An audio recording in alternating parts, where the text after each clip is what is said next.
राधे राधे भक्तों। जब भक्ति निश्चल और निस्वार्थ होती है तब लड्डू गोपाल स्वयं अपने भक्त की रक्षा करते हैं।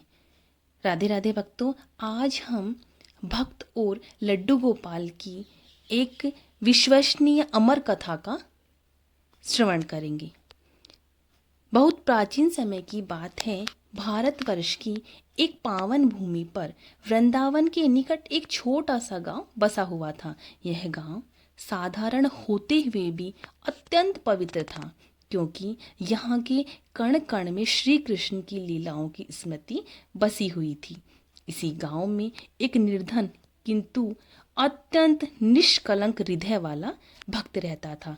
उसका नाम था माधव दास। माधव दास के पास धन नहीं था, न ही वैभव था और न ही कोई उसका परिवार था। उसका संपूर्ण जीवन केवल लड्डू गोपाल की भक्ति में समर्पित था। उसके घर में एक छोटी सी कुटिया थी। उसी कुटिया के एक कोने में मिट्टी का बना हुआ बाल गोपाल का छोटा सा विग्रह स्थापित था। वही उसके जीवन का आधार था, वही उसका संसार था। माधवदास प्रतिदिन प्रातः ब्रह्म मुहूर्त में उठता, स्नान करता, साफ सुथरे वस्त्र पहनता और फिर लड्डू गोपाल को गोद में उठाकर प्रेम से कहता, आओ मेरे लाल, आज तुम्हें मैं स्नान कराता हूँ। वह भगवान को सचमुच अपने बच्चे की तरह मानता था। वह उन्हें नहलाता, वस्त्र पहनाता, तिलक लगाता, उन्हें झूला झुलाता और स्वयं अपने हाथों से भोजन बनाकर उन्हें भोग लगाता था। उनके लिए भगवान मूर्ति नहीं थी, साक्षात बालकृष्ण थे। यदि कभी उसके पास खाने को कुछ नहीं होता तो भी वह पहले गोपाल को ही अर्पण करता और फिर जो बचता वही स्वयं खा लेता। गांव वाले कई बार उसका उपहास करते, अरे माधव, यह तो पत्थर की मूर्ति है, इससे बातें क्यों करता है? पर माधव मुस्कुराकर कहता, जिसे प्रेम की दृष्टि मिल जाए उसे भगवान जीवित दिखाई देते हैं। समय बीतता गया। माधवदास की गरीबी और बढ़ गई। कई दिनों तक उसके घर में चूल्हा नहीं जला, पर उसकी भक्ति में कोई कमी नहीं आई। एक दिन ऐसा आया कि घर में एक दाना भी नहीं बचा। माधवदास ने लड्डू गोपाल को देखा और बोला, लाल, आज घर में कुछ भी नहीं है, पर चिंता मत कर, तेरा भक्त भूखा नहीं रहने देगा। तुझे भूख लगी है, तुझे खाना अवश्य खिलाएगा। उसने गांव-गांव जाकर भिक्षा मांगी, पर उस दिन किसी ने उसे कुछ नहीं दिया। थका हारा निराश होकर वह घर लौटा। उसकी आंखों में आंसू थे। वह लड्डू गोपाल के सामने बैठ गया और बोला, लाल, आज मैं तेरे लिए कुछ नहीं ला सका। यदि तू चाहे तो आज मेरे साथ भूखा ही सो जा। रात को माधवदास को गहरी नींद आ गई। अचानक उसने महसूस किया कि कोई उसे हिला रहा है। उसने आंखें खोली तो क्या देखता है, लड्डू गोपाल स्वयं उसके सामने खड़े हैं। बालकृष्ण ने बाल सुलभ स्वर में कहा, माधव, मुझे भूख लगी है। माधवदास चौंक गया। उसकी आंखों से आंसू बह निकले। लाल, तेरे भक्त के पास आज कुछ भी नहीं है।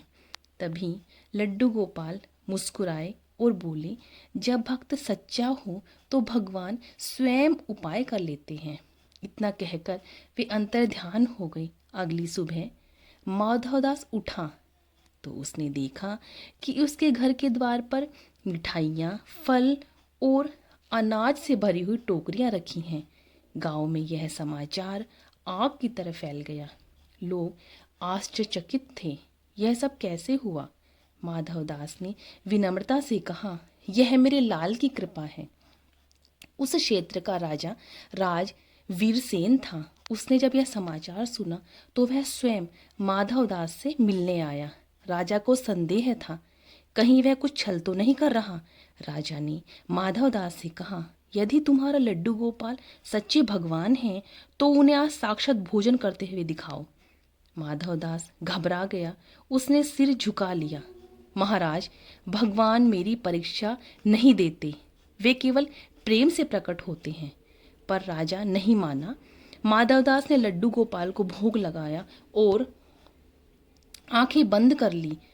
उसकी आंखों से आंसू बहने लगे।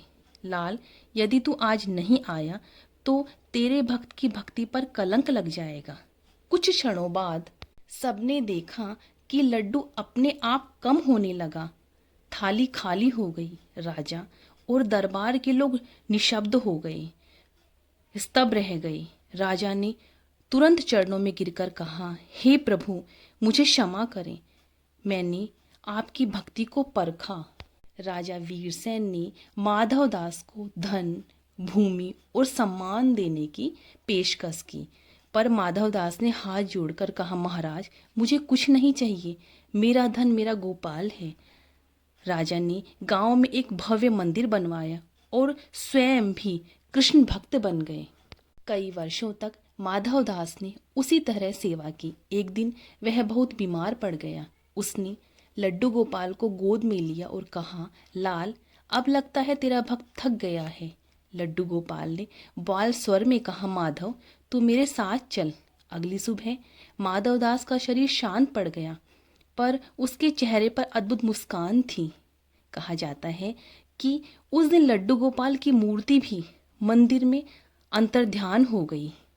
तो तभी कहा जाता है कि जब भक्ति निश्चल और निस्वार्थ होती है तो लड्डू गोपाल स्वयं अपने भक्त की रक्षा करते हैं। ये थी भक्तों लड्डू गोपाल और भक्त की एक बहुत ही सुंदर कथा। भक्तों, यदि आपको मेरी ये कथा अच्छी लगी हो तो प्लीज़ मेरे चैनल को लाइक करें, इस कथा को ज़्यादा से ज़्यादा शेयर करें और सब्सक्राइब करें। राधे राधे भक्तों।